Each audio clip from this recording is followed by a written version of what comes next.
भागवत जी के दशम स्कंद में 9वें अध्याय में हम ठाकुर जी की दधि मंथन जो यशोदा मैया कर रही है, ठाकुर जी का जो यशोदा मैया के द्वारा कृष्ण को बांधना, दाम बंधन लीला का वर्णन हम श्रवण कर रहे हैं। कल कथा पेश हुई थी जहाँ पर वो ये था कि यशोदानंदन कृष्ण को आज तक यशोदा मैया ने कभी डांटा नहीं था, लेकिन आज जब कृष्ण ने देखा पहली बार जननी को कर रही है, हाथ में छड़ी धारण करते हुए देखा, तो ठाकुर जी भी भय से अधीर हो गए हैं और जननी से अनुनय विनय करने लगे, मुझे छोड़ दो, मैं आगे से ऐसी दुष्टता कभी नहीं करूंगा। बार बार पुत्र के मुंह से यह बात सुनकर यशोदा मैया कहने लगी, अरे अबोध नटखट बालक, यदि तुझे मार खाने से इतना भय लगता है तो तूने दही का मटका क्यों फोड़ा। ये जो कथा अभी हम श्रवण कर रहे हैं, ये जो प्रसंग है अभी यहाँ पे, ये गोपाल चंपू ग्रंथ से है, श्री जीव गोस्वामी पाद जी ने लिखा है इस ग्रंथ को। तो यहाँ पर जब यशोदा मैया कहती है कि अगर तुझे मार खाने से इतना ही डर लगता है तो तूने दही का मटका क्यों फोड़ा, तो सुनकर कृष्ण कहने लगे, माँ मैं फिर कभी ऐसा कार्य नहीं करूंगा, तुम अपने हाथ से छड़ी फेंक दो, मुझे तुम्हारे हाथ में छड़ी देख करके भय लग रहा है। यशोदा मैया ने पुनः कहा, वो दुष्ट बालक, तू बार बार कह रहा है मैं ऐसा कार्य फिर नहीं करूंगा, ऐसा करना दुष्टता है, यदि तुझे इसका ज्ञान है तो फिर बार बार ऐसा क्यों करता है। तू सच सच बता, तूने दही का बर्तन क्यों तोड़ा। मैं तुझे कुछ नहीं कहूंगी, एक बार मुझे कारण बता दे। तो यहाँ पर कृष्ण जो है वो रुंधे हुए स्वर से कहने लगे कि मैया मैंने नहीं तोड़ा बर्तन। यहाँ पर जीव गोस्वामी पाद जी बड़ा सुंदर भाव वर्णन कर रहे हैं, कृष्ण यशोदा मैया को बता रहे हैं कि बर्तन मैंने तो तोड़ा ही नहीं दही का। जो कहते, जब तुम मुझे भूमि से दूध पिलाते हुए छोड़ करके भूमि पर उतार करके चली गई थी शीघ्रता पूर्वक, तो तुम्हारे चरणों में जो तुमने मोटे मोटे कड़े पहन रखे हैं ना, राजस्थान में किसी ने देखा होगा, लोग मोटे मोटे कड़ुल्ले से पहनते हैं पैरों में। तो कहते जो तुमने कड़े पहन रखे यशोदा मैया, उसी से आघात हो गया, तुम्हें पता ही नहीं चला, आवेश में तुम दूध उतारने चली गई, तो उसके जो लगने से कड़ा लग गया दही के बर्तन को, मटके को, उससे वो टूट गया बर्तन, इसमें मेरा क्या अपराध है। फिर कहते हैं जब घर में मैं देखा अंदर जाकर के, तो वहां पर पहले से ही बंदर और कौवे आ गए थे, वो चोरी करके मक्खन खा रहे थे। मैंने उनको भगाने का प्रयास कर रहा था और तुमको क्या लगने लगा जब मैं उनको भगा रहा था कि मैं उनको माखन लुटा रहा हूँ। अरे मैं अपने घर का माखन क्यों लुटाऊंगा मैया। और फिर कहते तुम छड़ी लेकर के भागती हुई आ गई, तो मुझे लगा पता नहीं क्या हो गया, इसीलिए कहते मैं भयभीत होकर के भागने लगा, है ना। अब तुम मेरे को भयभीत होकर भागते हुए जो मैं इतना डर गया हूँ, तो फिर भी मुझे डांटे जा रही हो, मैंने तो कुछ किया ही नहीं है। अब अपना दोष पाने के लिए जब कृष्ण ने ऐसी ऐसी बातें कही, प्रखर बुद्धि और युक्तपूर्ण बातें कही, यशोदा नंदन ने ये युक्तिपूर्ण बातें कर रहे हैं कृष्ण यहाँ पर, तो यहाँ पर यशोदा मैया बड़ी ही विस्मित हो गई। तो गोपाल चंपू में बड़े सुंदर सुंदर श्लोक यहाँ पर हैं, हम नहीं वर्णन कर रहे हैं उन श्लोकों का, उनका अर्थ ही सुन रहे हैं। तो वहां पर कहती है कृष्ण को, अरे बातें बनाने में चतुर, चोरों के राजा, नरश्रेष्ठ गोपराज नंद का पुत्र होकर के भी बंदरों का बंधु है, बंदरों जैसा नटखट स्वभाव वाला क्यों हो गया, तो ऐसी बातें करता है। अब यहाँ पर कृष्ण फिर रोने लगे, कहने लगे, ततो वनमेव प्रविश्य स्थास्यामि मैया, मैं क्या करूंगा, तुम मुझे छोड़ दो, मैं वन में जाकर के बंदरों के साथ ही निवास करूंगा। यहाँ पर गोपाल चंपू में श्री जीव गोस्वामी पाद कहते हैं, जब यशोदानंद ने ऐसे कहा कि मैया मैं तो आप तो मुझे कहते हो मैं बानर बंधु हूं ना, तो मैं वन में ही चला जाऊंगा, बच्चे ऐसे बोलते हैं, मैं घर छोड़ के चला जाऊंगा, मेरी कोई सुनता नहीं है। जब मैं अपनी बात कह रहा हूँ, हम छोटे से थे तो घर में मार पड़ती तो मुझे लगता था मेरा जन्म गलत जगह हो गया है। तो बच्चों में ये बात होती है। हाँ, उनको लगता है कि यहाँ से छोड़ के चला जाऊंगा, ये मेरे माँ बाप ही नहीं है जो मुझे इतना मारते हैं। बच्चों को तो मारते हैं माता पिता, कभी माता तो कभी कभी मारती भी है, पिता का तो खैर अलग, डांट से ही हो जाता है उनकी तो थोड़ी सी, लेकिन माताएं तो कई बार मारती भी है बच्चों को सुधारने के लिए। तो यहाँ पर कृष्ण भी इसी प्रकार कहने लगे कि मैया मैं तो बंदरों के साथ ही जाकर निवास करूंगा, तुम्हारे पास कभी नहीं आऊंगा, तुम्हारा मक्खन भी नहीं खाऊंगा, आज से मैं वन में ही निवास करूंगा। अब इस तरह से अभिमान मिश्रित जो वचनों को सुनकर के यशोदा नंदन के यशोदा मैया भयभीत हो गई और मन में विचार करने लगी, को जानिया कुरियामिदम, कहती अरे कहीं ये सच में मेरा पुत्र वन में न चला जाए, हाय हाय मैं इसकी रक्षा कैसे करूं। आज सभी ब्रजवासी तो यज्ञानुष्ठान के लिए गोवर्धन चले गए हैं, अगर ये वन में चला गया इसको ढूंढ करके कौन लाएगा, और घर में तो इतने काज पड़े हैं अभी, और दासियों को भी छुट्टी दे रखी है, तो मैं क्या करूंगी, अगर पढ़ करके बैठी रहूंगी इसको तो घर का काम कौन करेगा। इसीलिए यशोदा मैया ने सोच विचार करके स्थिर किया कि इस अभिमानी नटखट बालक को मैं क्या करती हूँ, बाँध कर रखने से ही काम होगा, इसकी रक्षा भी हो जाएगी और घर के काम दोनों ही हो जाएँगे, क्योंकि बच्चे ने भी यह बोल दिया है कि मैं तो घर छोड़ कर के चला जाऊँगा, क्रोध में है, कहीं सच में घर छोड़ के ना चला जाए। वन में भटक जाएगा तो इसको ढूँढ कर के कौन लाएगा, अगर कुछ हो गया वन में तो? तो इस प्रकार यशोदा मैया ने मन में स्थिर किया। ऐसी भावना करके यशोदा मैया कृष्ण की तरफ देखने लगी। अब देखा कृष्ण का जो मुख है, यशोदा ने देखा भय और दुःख से सूख गया है, तो हृदय व्यथित हो गया यशोदा मैया का। तुरंत छड़ी फेंक दी और रस्सी के द्वारा बाँधने की चेष्टा करने लगी कृष्ण को। तो यह कारण है, जीव गोस्वामी पाद जी ने बताया कि यशोदा मैया क्यों बाँधने के लिए चेष्टा कर रही है कृष्ण को। क्योंकि कृष्ण ने बोल दिया यहाँ गोपाल चंपू में, श्री जीव गोस्वामी पाद जिस लीला का जिस प्रकार से दर्शन कर रहे हैं साक्षात, वैसा ही वर्णन कर रहे हैं। तो कहते कृष्ण ने बोल दिया, मैया मैं तो घर छोड़ करके चला जाऊँगा। बच्चे ऐसा करते हैं। कभी-कभी तो बच्चे भाग भी जाते हैं जब ज़्यादा मार पड़ती है। ऐसी चीज़ें होती हैं। तो यशोदा नंदन के जहाँ पर ऐसे बोलने पर माँ यशोदा का जो वात्सल्य प्रेम के बंधन में कृष्ण तो कहते, अब यशोदा मैया बाँधने लगी है, कृष्ण को बाँधना चाहती है। तो कृष्ण तो यशोदा मैया के प्रेम से चिरकाल से बंधे हुए हैं ही, जिनको बड़े-बड़े योगी, योगींद्र, मुनिंद्र, शिव वर्मा आदि नहीं बाँध सके, जिनको लक्ष्मी जी बाँध नहीं सकी। हाँ, वो यशोदा नंदन जो है, वो यशोदा के प्रेम से तो पहले से ही बंधे हुए हैं, फिर भी यशोदा मैया ने बाहर से बाँधने का संकल्प किया उनको। अब यहाँ पर बता रहे हैं, कहते हैं यशोदा मैया किसको बाँधने जा रही है? यहाँ पर भगवान के तत्व का और ऐश्वर्य का वर्णन कर रहे हैं जीव गोस्वामी पाद जी। कहते जिनकी कोई सीमा नहीं है, जो अनंत है, जिसको अनंत कहा गया, जो अंदर भी है, जो बाहर भी है। अब तो बताओ जो अंदर भी है, जो बाहर भी है, उसको कैसे बाँधोगे? बाँधने के लिए एक सीमा होनी चाहिए ना। एक वस्तु को बाँधना है तो उसकी एक सीमा होनी चाहिए, तभी हम उसको बाँध सकते हैं। भगवान की तो कोई सीमा ही नहीं है। इसीलिए कहते भगवान का बंधन कैसे संभव है? अनंत कोटि ब्रह्मांड एक साथ मिलकर भी उनकी सीमा का निर्दिष्ट करना चाहें कि भगवान की सीमा कितनी है, तो वो सारे उनके एक रोमकूप में समा जाएँगे, भगवान के एक लोमकूप में। अनंत कोटि ब्रह्मांड ऐसे सर्वव्यापक नित्य प्रकाश प्रभु हैं, उन परमानंद घन वस्तु का कोई आदि या अंत नहीं है भगवान का।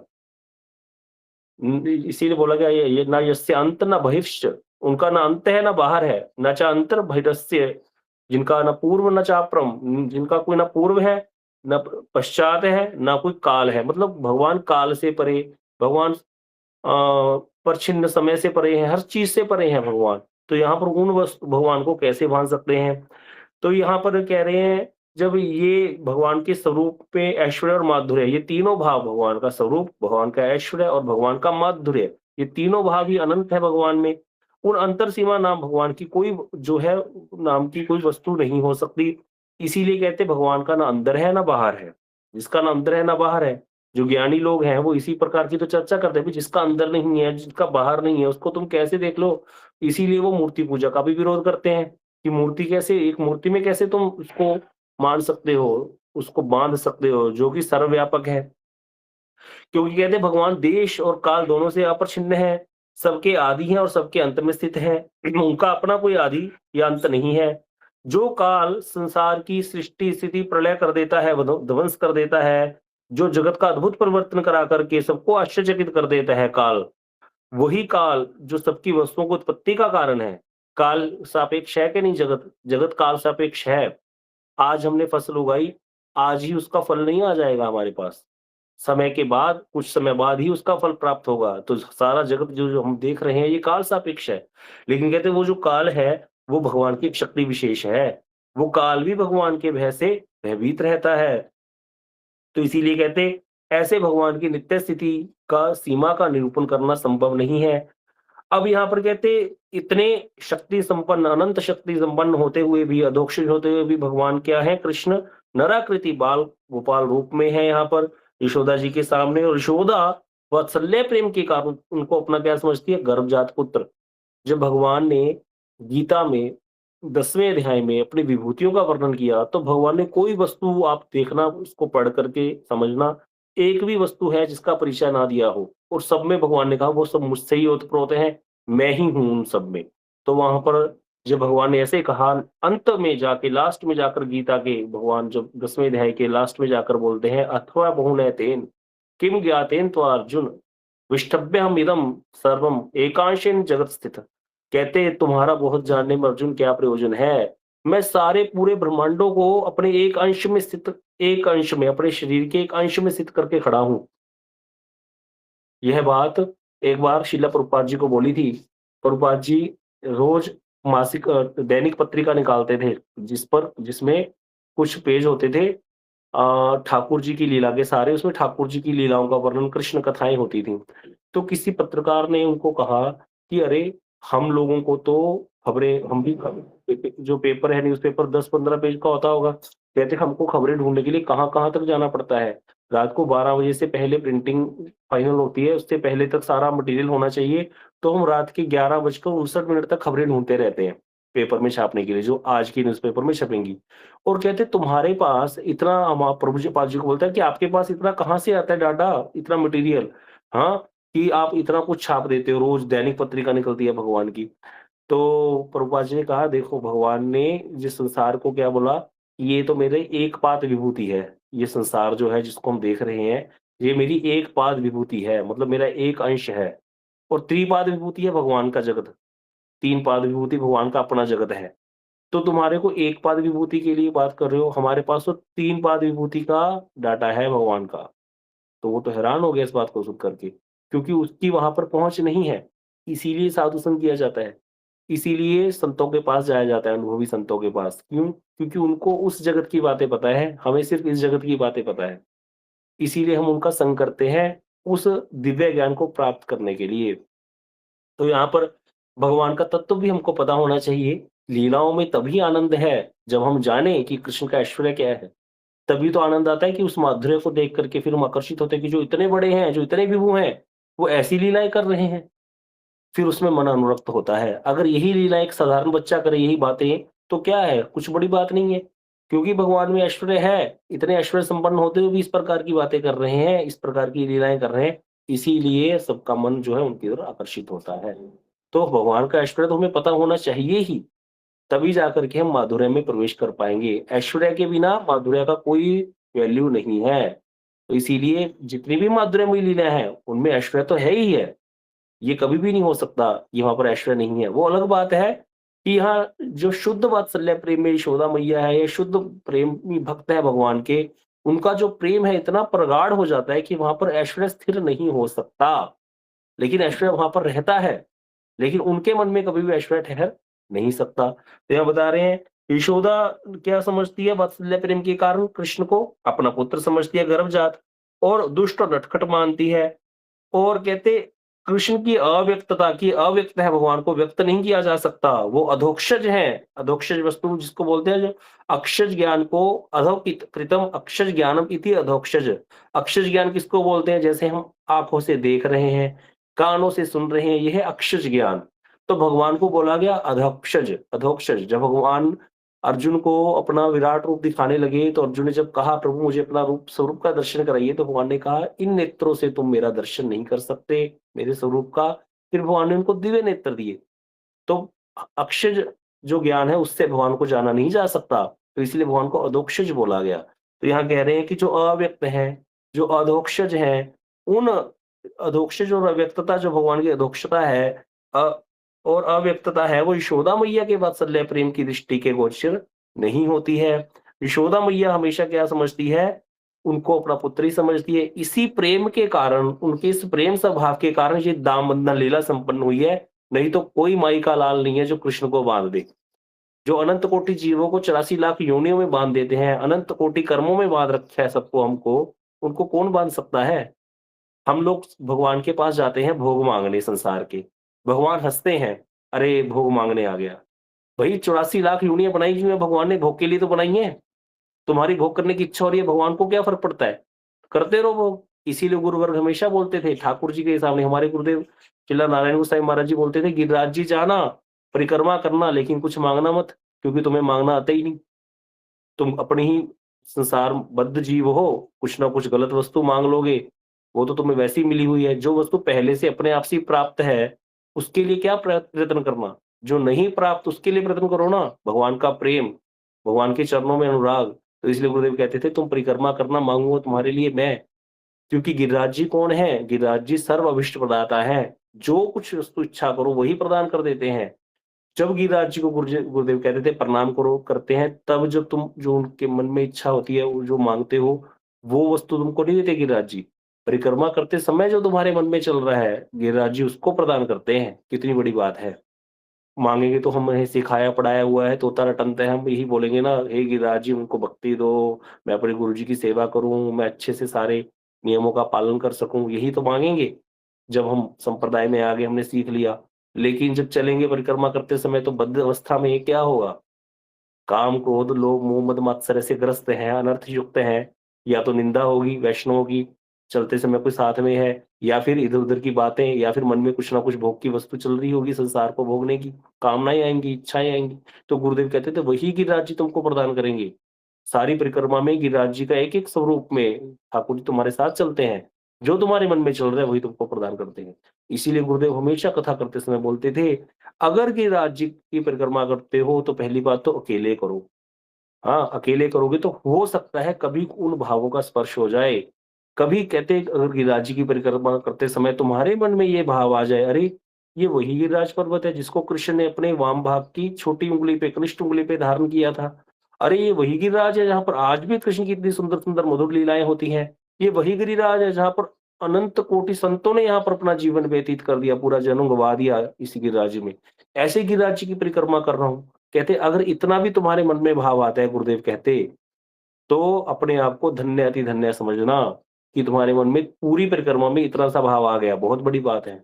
नहीं तो बस परिक्रमा करते समय या तो कसरत चल रही होती है कि बस जल्दी-जल्दी खत्म कर लें कैसे करके, कब खत्म होगी, या कुछ और संसारी बातें दिमाग में चलती रहती है।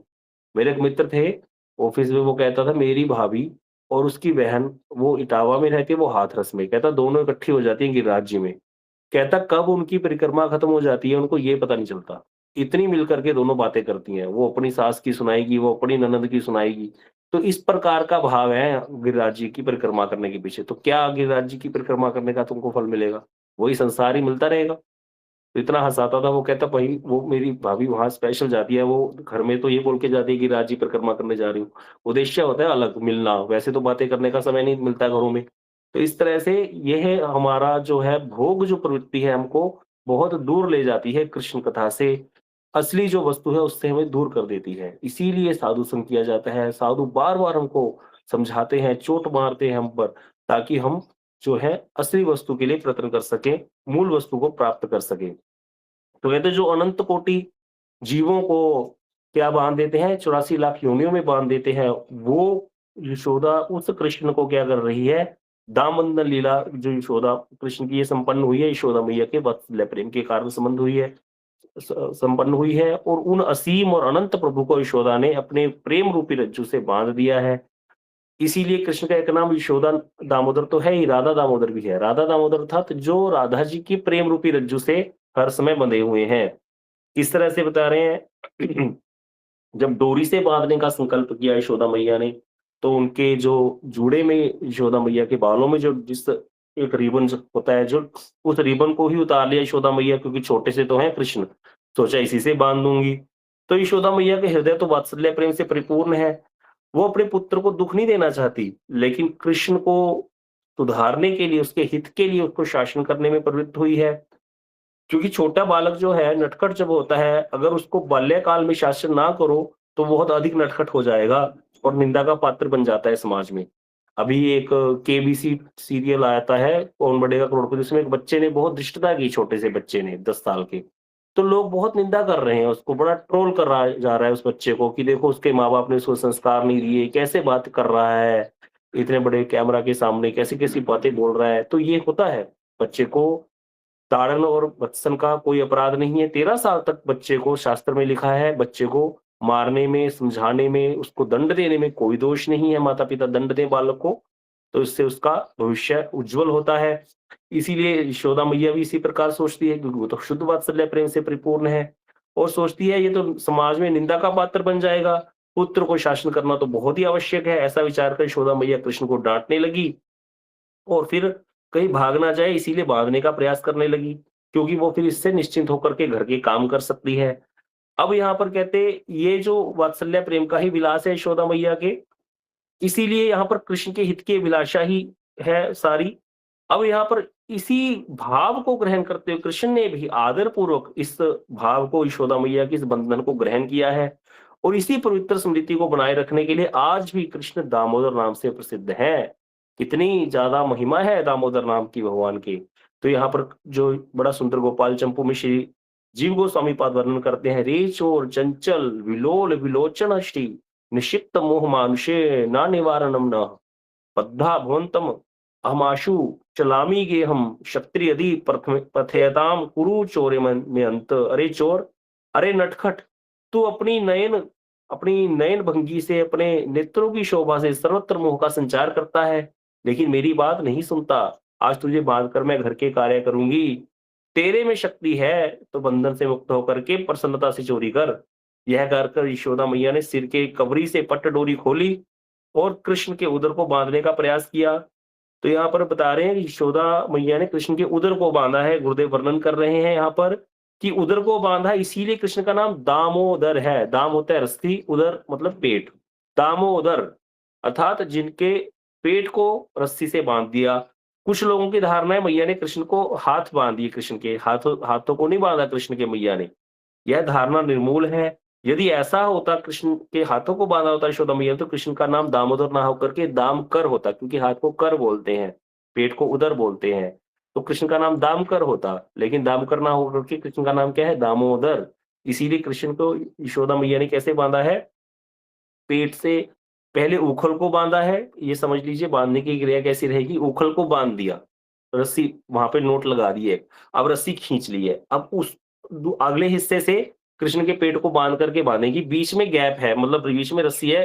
उखल और कृष्ण के बीच में रस्सी का वो है, रस्सी रहेगी बीच में। तभी तो कृष्ण दौड़ करके जाएंगे, गिर के उखल को गिरा करके घुटमन घुटमन चल करके जाएंगे और बीच में जाकर के पेड़ों के से निकल जाएंगे। अगर पूरा ही बंधे होते तो कृष्ण के ऊपर ही ना गिर जाता वो उखल, फिर कैसे चलते कृष्ण।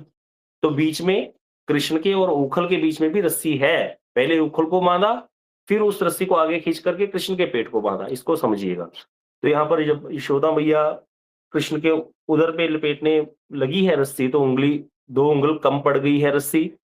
अब एक रस्सी और जोड़ी यशोदा मैया ने, वह भी 2 उंगल कम पड़ गई। इस प्रकार जितनी भी रस्सियां जोड़ती गई यशोदा मैया, वो सब 2 उंगल छोटी होती गई हैं। सारे गोकुल की रस्सियां लग गईं, सारे ब्रजवासी इकट्ठे हो गई हैं, जितनी भी वात्सल्यवती गोपियां हैं, वो भी देख रही हैं आज कृष्ण को बांध रही है यशोदा। लेकिन जो है रस्सी जो है वो 2 उंगल कम होते जा रही है। यशोदा को बार-बार समझाती हैं गोपियाँ, "अरे यशोदे, तेरे लाला के बंधन जो भाग्य में बंधन नहीं लिखा, इसको तू बाँध ना सके। अरे हमने कितनी बार इसको बाँधने की चेष्टा करी है, ये हमको ही बाँध के चला जाता है, तू इसको क्या बाँधेगी?" तो यशोदा कहती है, "ऐसे कैसे नहीं बाँधूँगी? अरे मैंने इसको अपने कोख से जना है, ऐसे कैसे नहीं बंधेगा मुझसे?"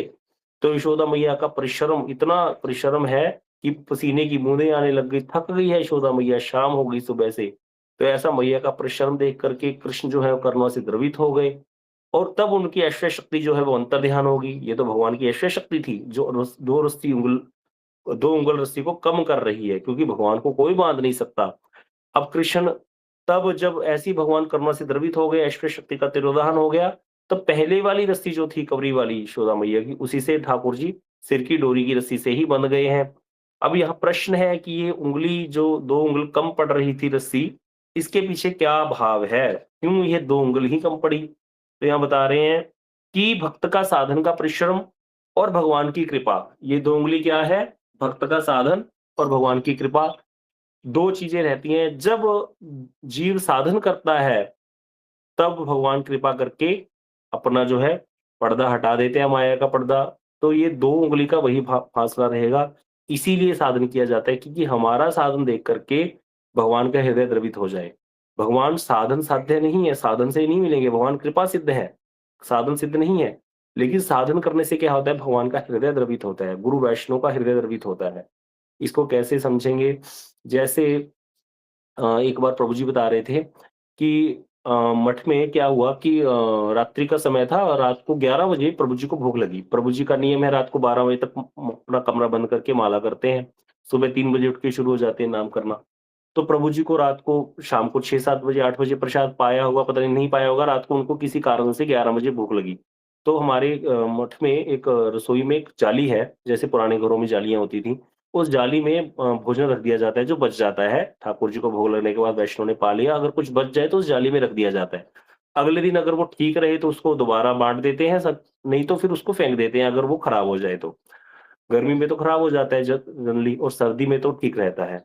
अब उसी दिन का प्रसाद था, वहीं रखा हुआ था जाली में, तो प्रभु जी को भूख लगी तो प्रभु जी ऊपर से नीचे आए, ऊपर उनका कमरा है, नीचे आए तो वो जाली में से अपना कुछ लेकर के खाने के लिए गए रसोई में।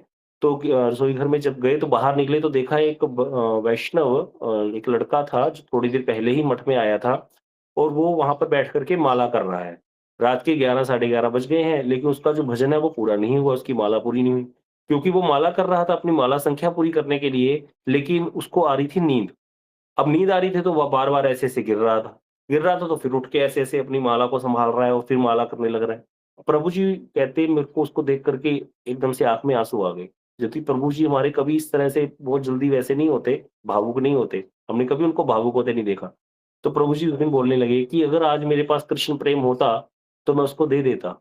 उसका परिश्रम देख कर के मुझे दया आ गई। तो ये एक भाव आता है समझ में कि ये प्रभु जी ने ऐसे कहा कि मेरे पास अगर कृष्ण प्रेम हो तो उनके पास तो सब कुछ है, और उसका कल्याण हुआ भी बालक का।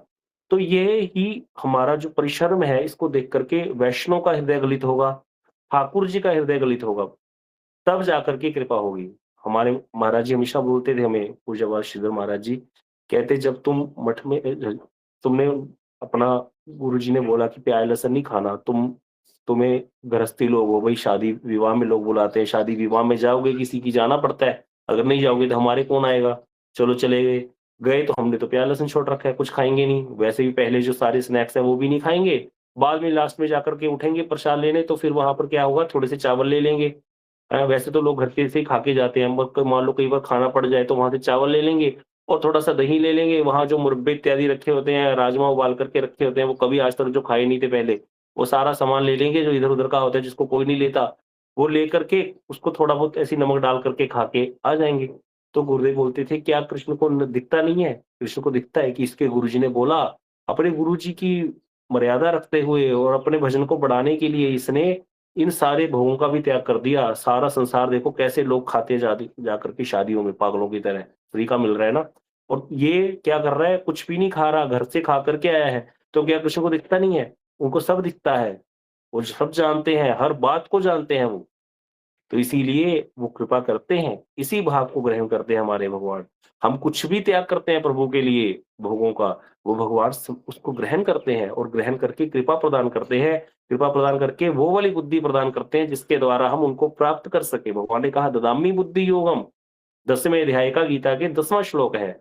ददामि बुद्धि योगम तम येन माम उपयांति ते, जो मेरे में प्राणों को अर्पित किए हैं, जो मुझ में चित्त लगाए हैं, मेरे लिए भोगों का त्याग करते हैं, उनको क्या करता हूँ? ददामि बुद्धि योगम, उनको मैं बुद्धि प्रदान करता हूँ, जिससे वो मुझे प्राप्त होते हैं। अगर यही वाला बल ना हो भक्तों के पास तो फिर क्या है? फिर तो कुछ है ही नहीं। करते रहो कुछ भी। ये जो श्लोक हैं, ये हमको बल प्रदान करते हैं भक्ति में कि भगवान क्या करेंगे, हमको ग्रहण करेंगे। नहीं तो भैया किसी को भी देख लेना, आदतें कभी चेंज नहीं होती। एक व्यक्ति की जो आदत बन जाए, वो कभी जाती नहीं है। बचपन से जो एक स्वभाव बन जाता है, जो नेचर बन जाती है, वो कभी नहीं जाती। आप इंग्लिश के वर्ड्स ले लो, 1 मिनट और ले रहा हूँ, समय हो गया है जल्द भी। हार्ड वर्क, पंक्चुएशन, अगर आप एबीसीडी अल्फाबेट्स को ए को 1, बी को 2, सी को 3 ऐसे दोगे ना, तो हार्ड वर्क में एच का जो अक्षर है, वो जितना नंबर आता है उसको लिख लो, फिर सारे लिख लो, उनको जोड़ो, जोड़ करके निकालोगे तो कहीं भी 100 नहीं बनेगा। लेकिन एटीट्यूड एक ऐसा शब्द है, एटीट्यूड, एटीट्यूड को आप जोड़ो, ए का 1, टी का जो भी बनता है नंबर, उसको जोड़ो तो 100 बन जाता है। तो इसीलिए क्योंकि एटीट्यूड जो है, ये एक बार बन गया जो बन गया। एटीट्यूड मतलब तुम्हारी विचारधारा, तुम्हारा जो चलना-फिरना, जो तुम्हारा स्वभाव है वो। तो एटीट्यूड एक बार जैसा बन गया, एटीट्यूड बनता है बिलीफ से। जो हमारे विचार, जो हम जिन चीज़ों पे विश्वास करते हैं, और बिलीफ्स जो बनते हैं, वो हमारे बचपन के संस्कारों से बन जाते हैं। तो इसीलिए कभी भी अपने संस्कार खराब नहीं होने देने चाहिए। ये एक बहुत बड़ा लॉजिक है। पूरी प्रैक्टिकल बात है। इसीलिए बच्चों का गठन भी माता-पिता को ऐसा करना चाहिए कि उनको शुरू में ही भक्ति के संस्कार दो थोड़े-थोड़े। यद्यपि माया का संसार है, मोबाइल का ज़माना चल रहा है, सब कुछ है, ठीक है। थोड़े-थोड़े संस्कार बच्चों को देते रहना चाहिए। अपने घर में हम जितना भजन करेंगे, उतना बच्चों पे उसका असर आएगा ही आएगा। आज नहीं तो कल आ जाएगा, देख लोगे आप। तो यहाँ पर एटीट्यूड जो है एक बार जब बन गया 100% इसको मार्क्स मिलते हैं। एक बार जैसा तुम्हारा स्वभाव बन गया वो चेंज नहीं होता। यह इस जगत की बात है और ये पूरी प्रूव्ड है, कभी चेंज नहीं होता। इसके लिए बताया गया कि वारसा एक संत हुए हैं, वो हुए कवि उन्होंने कहा वारसा न आदता जांदिया ने, चाहे कट्टिए पोरिया पोरिया जी। उन्होंने ये कहा पंजाबी में है कि चाहे शरीर के टुकड़े-टुकड़े कर दो लेकिन आदत नहीं जाती किसी व्यक्ति की। जैसी आदत बन जाए वैसी बन जाती है। लेकिन भगवान क्या कह रहे हैं गीता में? नमी बुद्धि योगम, आदत जाएगी बुद्धि पर हमारी जब लगेगी भगवान में, बुद्धि जब चेंज होगी क्योंकि बुद्धि से ही बनती है। तो भगवान कहते हैं मैं उनको वो बुद्धि प्रदान करता हूँ, उनकी आदत भी चेंज कर देता हूँ। आप जो लोग भजन कर रहे हो आपने देखा होगा आपकी कई चीज़ों में चेंज हो गई है नेचर, कई चीज़ों में नहीं भी हुई। कुछ चीज़ें हमारी प्रबल होती हैं, कुछ संस्कार जो होते हैं बुरे वो प्रबल होते हैं, वो नहीं जाते जल्दी-जल्दी, लेकिन कुछ संस्कार हमारे जा चुके हैं। अब हमको बहुत ज़्यादा लोगों में बैठ कर के बातें करना नहीं अच्छा लगता होगा। थोड़ा देर लगता है फिर थोड़ी देर बाद ऊब जाता है, मुझे लगता है ठीक है छोड़ो इसको, इससे अच्छा तो सो जाओ। लेकिन भजन नहीं करने का मन कर रहा तो फालतू लोगों से बात करने का मन नहीं करता। ये एक हमारे में ये चीज़ हमको देखना चाहिए, ये अनुभव है भक्ति का। अगर ये अनुभव नहीं लेंगे तो आगे कैसे बढ़ेंगे? उत्साह कैसे आएगा? फिर तो उत्साह डाउन हो जाएगा, फिर लगेगा कुछ तो है नहीं, जैसे हम हैं बाकी आम लोग भी वैसे ही। इसीलिए ये सारी चीज़ें जो हैं हमको ध्यान देना चाहिए तभी हम भजन में प्रगति कर सकते हैं।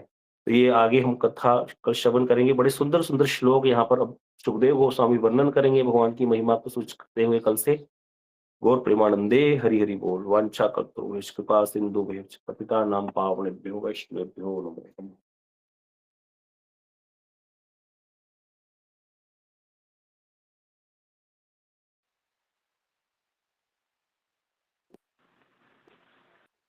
हरे कृष्णा। प्रणाम प्रभु जी। हाँ, प्रभु जी को बहुत बहुत धन्यवाद करते हैं।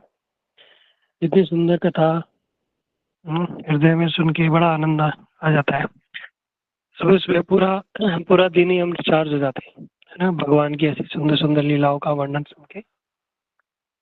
और प्रयास करा करो कि आप सब लोग ना ये इसको नोट्स बनाया करो, जो प्रभु जी जो बताते हैं ना, वो इम्पोर्टेंट बात। क्योंकि प्रभु जी ने तो परमेश्वर प्रभु का संग किया है, नोट्स बनाए। अब हम उनका संग कर रहे हैं तो हम क्या कहाँ से क्या करेंगे, तो हम भी क्या करेंगे, नोट्स। ये इम्पोर्टेंट बात है। क्योंकि जो दामोदर लीला है ये बहुत इम्पोर्टेंट है। और पूरे कार्तिक मास जो हम लोग पालन कर रहे हैं, जो कार्तिक व्रत पालन कर रहे हैं, इसके अंदर ये दामोदर लीला का बड़ा महत्व है कि क्यों भगवान बंध गए, तो क्या रीजन था। हम जो साधक है हम लोगों को भी क्या करना है, ठाकुर जी को बांधना है अपने प्रेम की रस्सी में। तो कैसे बांधना है, यशोदा मैया ने क्या किया, प्रयास, है ना। तो जब तक प्रयास नहीं करेंगे, जब तक चेष्टा नहीं करेंगे, तब तक कृपा नहीं होगी। जो भक्ति है वो भज धातु से बनी है, जिसका अर्थ ही क्या है, सेवा। तो कृपा का वास्तविक अर्थ क्या था, कृप मतलब करना, पा मतलब पाओगे। जब तक कुछ करोगे नहीं तब तक पाओगे नहीं। कहने मात्र से नहीं होता है कि कृपा कर दो प्रभु जी को, महाराज कर दो, गुरु जी कृपा कर दो, नहीं। कृपा का अर्थ है पहले करो फिर पाओ। क्योंकि जो भजन मार्ग है वो कृपा सिद्ध मार्ग है ना। तो इसलिए इन कथाओं को श्रवण करो और इनकी प्रॉपर नोट्स बनाओ, तभी हम स्मरण रहेंगे। क्योंकि हमारी बुद्धि इतनी नहीं है कि हम लोग इन कथाओं को स्मरण रख पाए। तो अपने लिए, अपने कल्याण के लिए, अपने उद्धार के लिए हम लोग क्या करेंगे, छोटे छोटे नोट्स बना के रखते रहेंगे। ठीक है। हरे कृष्णा। धन्यवाद।